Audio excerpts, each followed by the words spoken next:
also, there's been a little chatter, right? You talked about Golden State. There's been a little chatter between the Warriors and the Cavaliers, and we had, you know, Draymond Green saying his comments pre-season, and we had now IMAN SHUMPERT answering, saying that they're going to bust the Warriors up in the finals.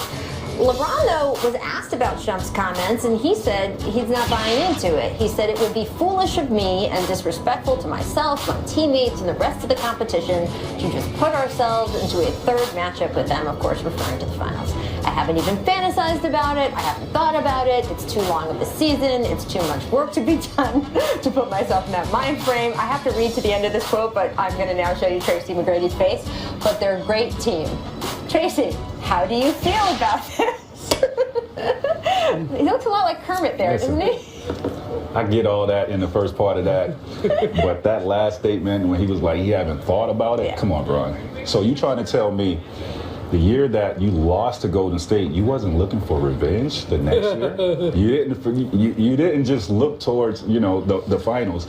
You forgot about all the other teams that possibly, and I'm not going to say all the other teams that possibly you could have played against. Yes, you surpassed, you know, you overlooked all the other teams, and you put Golden State in the finals last year because you wanted them. Yes, you're doing that this year again as well. Yeah, you remember last year, Rachel, when the Warriors were getting off to a 24-0 start. LeBron was like sort of comparing his team. He was like, come on, let's go, look what they're doing, let's go. This year, I think he wants to project himself as being more the hunted above it all than the hunter, because wide active. But Tracy's right, come on. Bron wants that.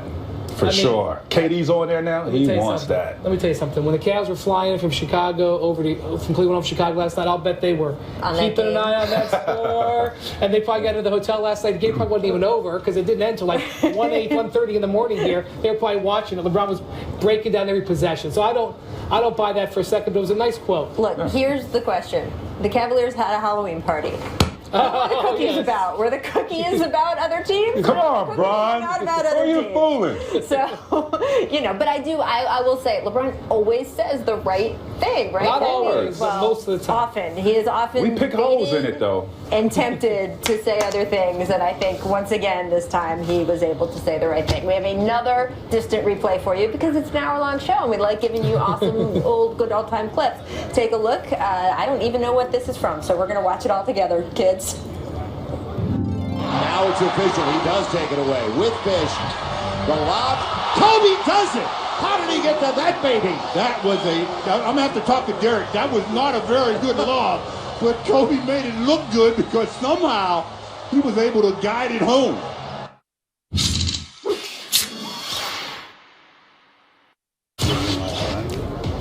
Welcome back to The Jump from the Windy City, the iconic Chicago Tribune building on Michigan Avenue there, and we are pleased to welcome in General Manager of the Bulls, Gar Forman. Thank you for being with us. Thanks for having me. Now, most people will tell you that they have this careful off-season plan. You know, it's all done to a T. They know how they're going to do in free agency. They know about the draft. If you sit here and tell me that you knew back in April that Dwayne Wade, Rajon Rondo were going to be joining Jimmy Butler on this team, I would be surprised to hear you say that. Well, we didn't know that one. I mean, we had a plan. Yes. And, you know, our plan was we knew we had to make changes to the roster. And, you know, we had a really nice run for 6 or 7 years. I think the injuries really put us in a tough place. So our plan was, we thought we had some good young pieces. We wanted to add some youth to our roster, and we did. We've now got 10 players on our roster with 3 years less experience. But in doing so, we kind of debated, do we want to go to a full rebuild or do we want to retool this roster? And our decision was to retool it when you've got a Jimmy Butler and some of the young players that we have. So we did want to add some veterans that A, can contribute on the floor, and B, from a leadership perspective, kind of show our young guys what they needed to be doing in the next several years as they develop. So obviously, when Dwayne did become available, we got, you know, the best of what we could have hoped for, and it's been everything we hoped for plus more. there was a little bit of the feeling of, oh, this great opportunity is here, let's grab it. This opportunity is here with Rajon Rondo, let's grab it.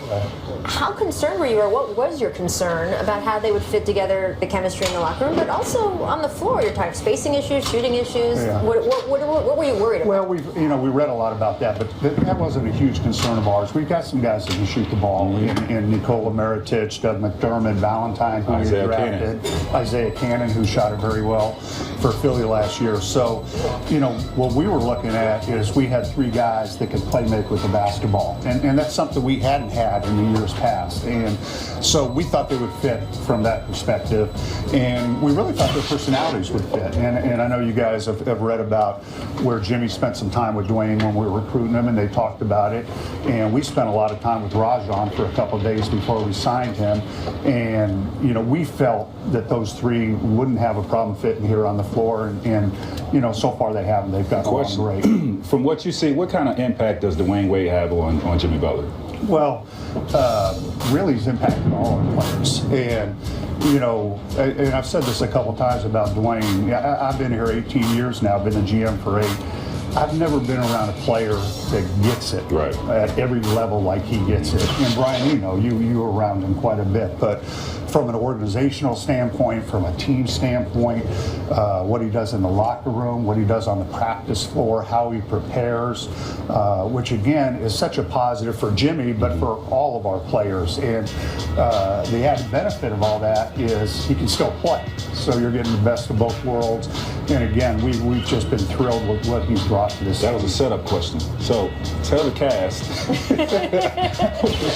why didn't you sign me when I was available? I know, we talked about it. It's available now. Come on, guard. You actually look like you can still play.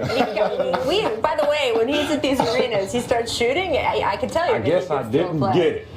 Scottie Pippen says all the time, and you guys have seen Scottie, he's 49, 50 now. He looks like he can still play. Yes. But he'll sit up with us some during the games, and he'll look down at some older players who are now have gone from 3 to stretch 4, and he'll say, my goodness, I could be a stretch 4 in today's game. So I guess I'm going to ask you, could you be a stretch 4? In today's game, absolutely. Okay. All right, so Could you guard stretch 4s? Absolutely. Okay. All right. I see Shannon Fry out here. I could guard Shannon Fry. So you're supposed to be on Countdown later tonight, but that might not happen because you might get a contract in between now and then. You don't have a roster spot. We'll see what happens. You talked about making the decision that you wanted to retool some things here. Take me through the process of deciding that you were going to move on from Derrick Rose, who's been such a central part of this franchise for so long. Yeah, I think it was really the opportunity that we had. We going into the summer, we realized it was probably going to be difficult to keep Joakim Noah and Pau Gasol. And, we thought to get a guy like Robin Lopez, who's been fantastic for us, but to get a 28-year-old center that was locked up on a good contract long term, along with getting Jaren Grant, who's a guy we liked in the draft, we just thought it was a great opportunity for us as we retooled the roster again. With Jaren, get somebody younger, Lopez, get somebody younger. You got to give to get. Right. And I think it's going to be a win for both sides because we fully felt Derrick was going to have a very good year, but we knew he was going into free agency a year from now. And we just thought we could solidify what we were trying to do by getting those couple players. I mean, you don't usually trade away a guy who was an MVP for you not that long ago. And there must have been a little bit of a catch there of, okay, is this really the right move? Well, I mean, we debated quite a bit about it, and but like I said, we were going to be able to fill some needs that we felt we had, and I think it's good for Derrick also. That he gets a fresh start. So, like any trade, you hope it's a win-win, and I think it has been. Let's talk about Jimmy Butler as well. Obviously, continuing to flourish here. Yeah. We heard all the rumors. You guys were considering dealing him as well. Right. How much truth was there to any of that? There really wasn't. And, obviously we were getting calls about Jimmy. And some of that was put out, I think, a year ago when Jimmy had made the comment about Fred. Right. So some of that he brought on himself, and we had talked about that. But we got calls. It's our job to listen. But we know we have a special player in Jimmy Butler. And under contract, Gar. He's under contract. Under very good contract long term. But it's a great contract. Yeah. You couldn't. there's like maybe 2 or 3 guys in the league I would trade Jimmy Butler for, not to do Gar's job for him. Right. But I hear any of them attached. And again, he fit with what we were trying to do is get younger. He still was 26 years old at the time on a good contract, and we've talked all along. He'll continue to get better in the role because of the way he works and his mindset. And he's taken a whole nother step this year. He's, both from what he's doing on the floor and also from a leadership perspective. He's been terrific as far as, again, how he prepares, how he practices, engaging with teammates. So it's been very positive. I love that video we were showing before. It was from your team video of the guys in the movie theater together, just getting along together. It just seems like you couldn't have asked for all of that to work out better than it has. The vibe's been terrific, and really 1 through 15, our guys are in a good place. And so there's going to be bumps in the road because we have 4 new starters and 10 new players. But as long as the vibe's good, guys are working, guys are competing and playing together, I think we've got a chance to have a good team. Well, number 3 in the Eastern Conference right now. Not too bad. So congratulations on that. We look forward to tonight and seeing the Val go there. Welcome to Chicago. Thank you. And if you do hire away Tracy in the next hour or two, just give him to the end of the show. Hey, they brought me in for a workout when I was a free agent. I came in here and sweat. You almost did. I mean, and didn't get a call back. Did we want to retell the story? Damn, Gar. Do we want to retell the story about how you were almost traded for Scottie Pippen and Michael Jordan squashed the deal? This is before your time. Yeah, because I worked with Jerry Krause, and it's true. Jerry was a huge fan. Almost made a deal that would have changed the course of NBA history. You were a free agent several times when you were younger. You could have come here another time. It worked out. Yeah. Thank you for joining us. I should have reminded you of that. Didn't we have you in on a free agent visit? Yeah, but man, that was bad. It was bad. We will continue this conversation during the break. Thank you, Brian Windhorst. We'll be back right after this, talking a little bit about the Cavaliers. And first, take a look at our distant replay from this date on 2004. And the Spurs shooting has dipped after that great start. Oh, conducted! Now that is a floater.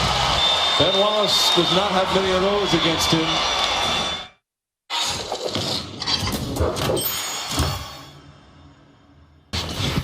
It's a make or miss league. It's a make or miss league. Make or miss. It's a make or miss league. It's a make or miss. It's a make or miss. It's a make or miss league. Look how fancy we are. Make no-look dimes. Marcus Gasol went over the shoulder. Perfect no-look assist on the do that fast while break. you're ahead, not behind. One of the best big passing big man in our league. Yeah, it doesn't really get enough credit for that, right, Trace? Not at all. All right, we go on to missed punishments. Doc Rivers fined $15,000 for his tirade and criticism of the officiating. Actually, a little later. That's it? Doc makes about $90,000 a game. I just want to point that out. Hey, man. I mean, don't count another man's money. Everyone can use $15,000, Brian. Make plans. Mavs point guard Derek Williams opened a mixed martial arts gym in Dallas. Says he plans to compete in the octagon after his basketball career is over. I don't think he should be talking about the end of his career right now. As long as he is wrong signal is sent. As long as he's staying shape and don't look at like that. some of these guys retired.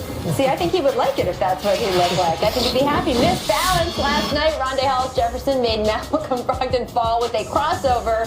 Finished at the rim. Great move for bad defense, Trace. That was terrible defense. But what's the finish? The jump stop was just as impressive. It was a better finish than it was a cross. Straight clumsiness right there. Make roughhousing, a lot of chippiness across the NBA last night, guys. Several incidents in several games. Tracy, you like this? You like the old school basketball? We had some physicality in the games last night. Yes, yes. Oh, yes.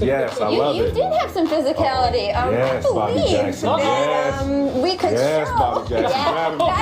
Get it. Slam. Oh, yes. Did that cost you Yes.